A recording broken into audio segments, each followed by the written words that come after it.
Babachi Lawal seems to be planning to abandon the man, Peter Obi. Remember that in the build-up to 2023 presidential election, Babachi Lawal was one of the strong pillars in the North, who of course supported Peter Obi. But surprisingly, he's now saying that the dynamics of Nigerian politics have changed, that he may not support Peter Obi again. So you begin to ask, has Obi changed from who he is? Or does it mean he's going for stomach infrastructure? Because as far as I'm concerned, Obi have not changed. Obi still remain the best for this nation. Obi still remain a candidate that is someone that exemplifies himself in leadership, as someone that has the wherewithal to save the Nigerian ship of nation out of the present quagmire to safety, as someone who have been adjudged as having what it takes to manage the government resources in a prudent manner, as someone who have what it takes to cut costs of governance. So you begin to wonder, why will Babachi Lawal be making this statement? But remember that before Babachi Lawal threw his weight behind the man, Peter Obi, he used to be a close ally and acolyte of the president, talking about Senator Tinubu. I think they fell out after the president chose a Muslim ticket, because I think he was calculating that the president could choose him as his running mate. So you begin to wonder, is he pursuing stomach infrastructure, or is he driven by passion for service? Though he has said that in 2027 that he's going to support a candidate that is ready to solve the Nigerian problem. Are we saying Obi has not what it takes to solve the Nigerian problem? Are we saying Obi is not popular enough to win the election? Though he have equally said, whether the candidate comes from the north or south, that the important thing is that the person should have what it takes to solve the Nigerian problem. But the question is, number one, it's not a question of north and south. 2027 is the southern turn. The south must stay in Aso Rock until 2031, when they would have completed 8 years in Aso Rock, and it will go to the northern part of the country. And Obi have made it very clear that if he is elected, he do not intend to stay in Aso Rock anytime beyond 4 years. So that's why I often say that if the North feel that they are no longer comfortable with the man Tinubu because of the economic hardship, I cannot shy away from it. There's economic hardship. That is the truth. But if they are not comfortable with him because of those policies, I think we have a better alternative in the person of Peter Obi. But again, you look as if the man Tinubu is a match of the North. One can clearly see the North opposition sequel to most of the areas they subjugated the country, the people before now. You begin to ask, why will the North in the first place resist and restructure the third reform beast from the initial intention of the president? That is to say that they are the greatest beneficiary of the current fraudulent status quo of the country. And they will always put up a resistance anytime there is imminent change. I think that is what we witnessed when the president, or rather the presidency, came up with those third reform bills. Because we have it currently. The version passed by the National Assembly and assented to by the president was watered down by the Senate, who felt that the government was trying to remove their taxes, their revenue. You begin to wonder, what revenue are they removing from them? Because if you catch one back to when agriculture was the ministry of Nigerian economy, when we had the era of granite pyramid, we had the era of cocoa, we had the era of palm oil, era of rubber, that is a tapping of rubber. Then agriculture was the ministry of Nigerian economy. The sharing formula of revenue was 50% goes to areas of production. That is even in spite of the fact that the federal government would have give out subvention, give out seeds for cultivation and all of that, give out fertilizer to farmers. They still go home with 50%. Now that oil is the minister of economy, the North is feeding fat on it. they call it national cake, our common patrimony. And you see in some instance where the creation of states is not balanced. That is why I continue to question the rationale behind the North having 19 states as against the 17 in the South. Why should the Kano state and Jigawa state that were together before be having 71 local governments put together? And if you put Kano state and Jigawa state together, their population is no more than Lagos state. And currently, Kano is having 44 local governments. Jigawa is having 27. Whereas the place like Lagos is having 25 or so. Delta about 25. Rivers State about 31 or so. Edo about 18. And when you share resources, if it is on the basis of this revenue, they must get higher. If you go for a representative or rather representation in the National Assembly, which is on the basis of local government, they will get higher representation. And you bring a bill to National Assembly, if they don't want it, they kill you with their number. And that number they derive from fraudulent status quo, because it was the military it was those who were privileged to govern Nigeria or to rule Nigeria under military that created the states. Talking about the lives of former military ruler Ibrahim Badamashi Babangida, talking about the former military junta Abacha. Of course, they were the one that broke the country into different states and all of that. Even the Gowon himself, of course, I think he started from Gowon when he broke Nigeria into 12 states after he reneged on Aburi Accord. So the purge is, and the North as it stands, are the major problem of Nigeria. Yes, I can say it without missing words. Because currently, the money the government is using to fight insurgency would have been used to drive other areas of the economy. Because the money that goes into fight against insecurity is very high. I can remember under Muhammadu Buhari how the federal government withdrew $500 billion from the federal coffers. Talking about the money that belongs to the trade chairs of government to buy Tucano jets. And the issue of insurgency in the country, in the North, is fueled by the inability of Northern leaders to educate their children, to inculcate the right norm into their children. Because the psychologist says the newly born child that the brain is a tabula rasa, a clean slate, on which the child can write anything he or she wishes to write. So by the time you refuse to write the norms of the society, the evil ones will help you to write different acts in them. And when they grow up, it bear fruit, it manifests, and that's what we are seeing currently. Because it has been proven, like Boko Haram, for instance, is an ideology. It's an ideology because it's rooted in religion. So the Northern leader could have done well to inculcate the right value of their religion in the children before they got to the age where they become vulnerable to be recruited and radicalized and make bandits and made criminals and made terrorists. So if you even look at the number of out-of-school children in the northern part of the country, I think it lays credence to what I'm saying. How can you tell me that in some states in the north, you have a situation where,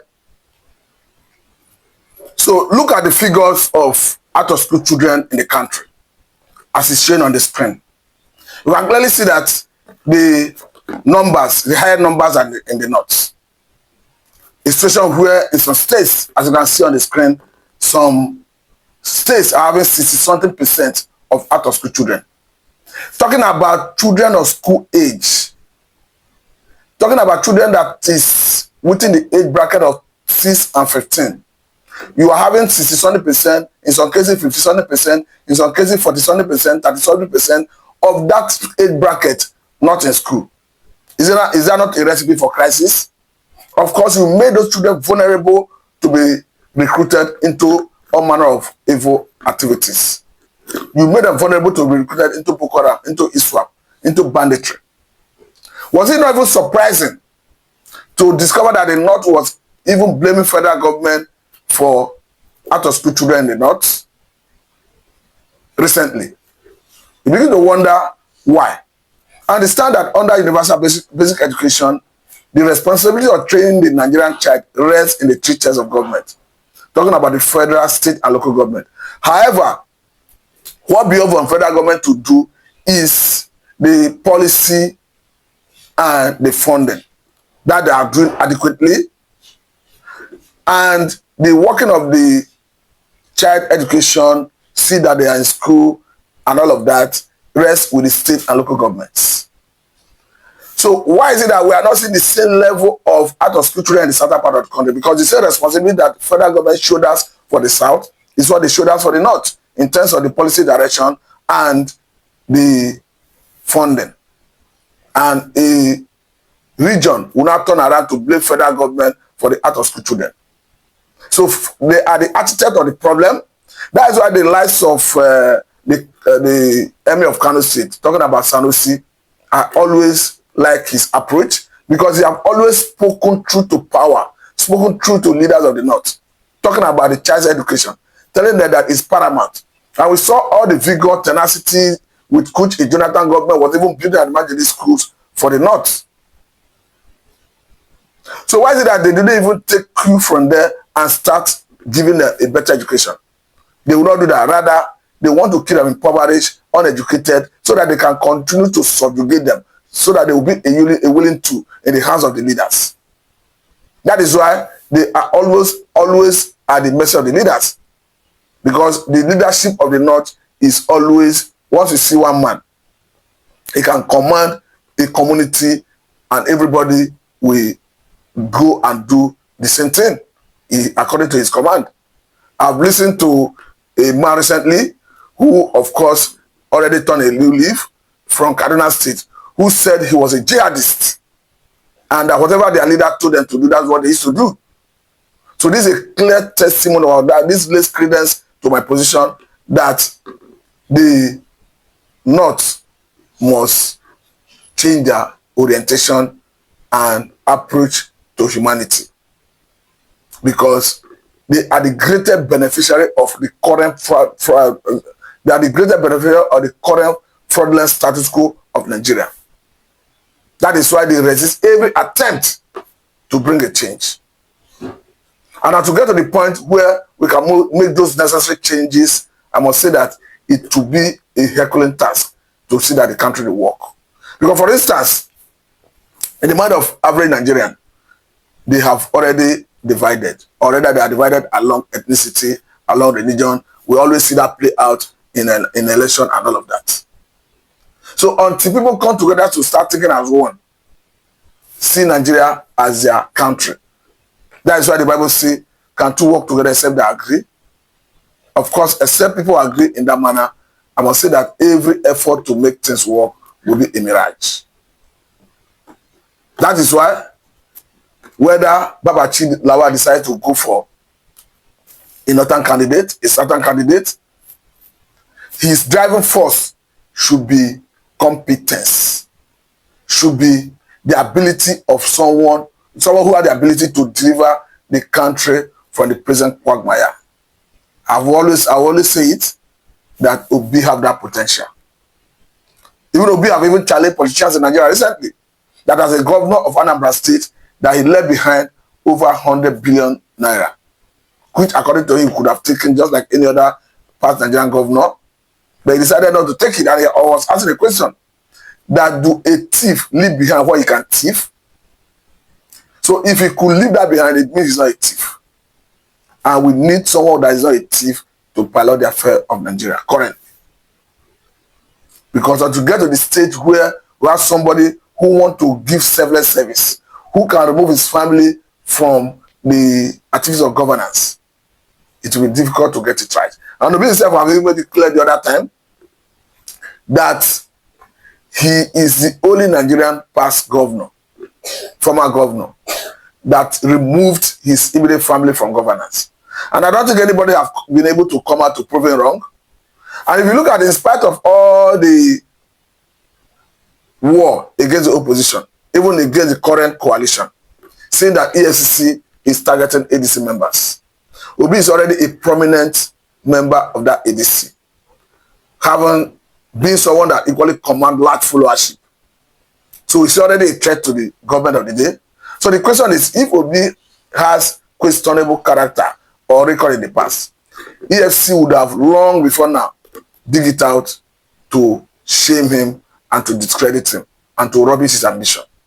So if EFC is not, up to today, EFC is not able to bring out any document indicting Obi, it means Obi have exemplified himself in leadership. It means Obi have what it takes to govern Nigeria. It means the lives of Obi is what is needed at this material time to take Nigeria to the height they need. Because the way it is, the country have been run aground. Totally. We can clearly see the other time, even youth in the north calling for military intervention. I do not join them to call for military intervention anyway, but I think it is out of frustration occasioned by the policy of government that the government have not been able to address, and we are seeing heavy level of hardship. Because for me, I'm of the view that it's not the fact that removing subsidy of gasoline is nice. The education of FS would have waited for a time when we start producing sufficiently enough to start exporting, to start getting revenue from other areas of human endeavor. But currently, our FS obligation is a challenge. And the government is raking in money, but the money have no value. Even if you say the money, subsidy removal of gasoline, the education of FS and official will miss more money for the treaters of government. Yes, agreed. But where is the value of the money? The money that have no value doesn't make any sense. And the only way we can get out of this quagmire is to diversify the economy into agriculture, into solid mineral, into production, so that by the time we start producing sufficiently enough to start exporting from other areas to earn foreign exchange from other areas, that will now make us a stronger economy. But what we have currently, I must say, it is not sufficient. And it's not on record that the government is making serious conscious effort to doing this. Obi has consistently maintained that there's every need to move away from consumption to production. He has equally consistently insisted that the vast land in the country, particularly in the northern part of the country, is a very big advantage. What is the percentage of our arable land that is not in use? Another issue is insecurity that must be addressed headlong. I begin to ask and question, because I recently stumbled on a video of a former House of Assembly member from Borno State who made it emphatically clear that Jonathan's approach to fighting insecurity was yielding results, particularly when the election of 2015 was postponed for 2 weeks, when the Jonathan government brought in missionaries, perhaps from Israel. And according to him, they were dealing with Boko Haram with precision, staying in an office, using satellite through their system, using through satellite, getting the location of the bandits or rather Boko Haram, knowing their capacity in terms of the arm they have, knowing their number and all of that, and going for precision bombing. And according to him, they will normally come back with evidence both before and after the bombing to prove that they did the job. And it is same northern elements that fought and removed Jonathan. And after removing Jonathan, Buhari jettisoned the idea of the missionary, send them back and start using Nigerian military. I'm not saying Nigerian military should not fight, but the important thing is, hence they were able, those missionaries were able to do the job. What you need to do is to allow them transfer the technology to our business, not chasing them away. And today, we are back in the trenches. Even the terror group is multiplying. Before now, there was nothing like Lakurawa. The lives of Toji Bello was not in existence, or rather was not fighting the government. The lives of Ada Eleru was not in the picture. But I hope and believe that we will not see more group and more strong men, but rather let our institutions be strengthened to deal with all these emerging threats. But I must say that as a people, as a government, it is not an option. You must possess monopoly of currency power. That is what is needed to police every inch of the country's territorial integrity. Anything short of that makes the country a weak nation.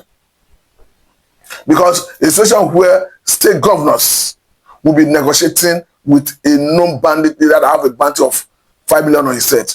Talking about Ada Eleru that recently had meeting with the Zamfara and Katsina state governors. You can clearly see and hear Toji Bello, who I asked, what is the basis for him asking for negotiation? Let the military move ahead and neutralize him. He must be neutralized in the battlefield, or let him be arrested and prosecuted to add deterrence to others. There is no room for negotiating with someone who have no value for human life. As far as I'm concerned, Toji Bello have no value for human life, and he do not deserve to have such dialogue, or rather negotiation. He must be neutralized as a deterrent to other would-be bandits. Because until we start seeing the strength of government, the might of government coming hard on such people, it will continue to be attractive for his likes to start enlisting in the banditry. So currently, for now, I must say very big thank you for your time. This is Let Me Down, Mr.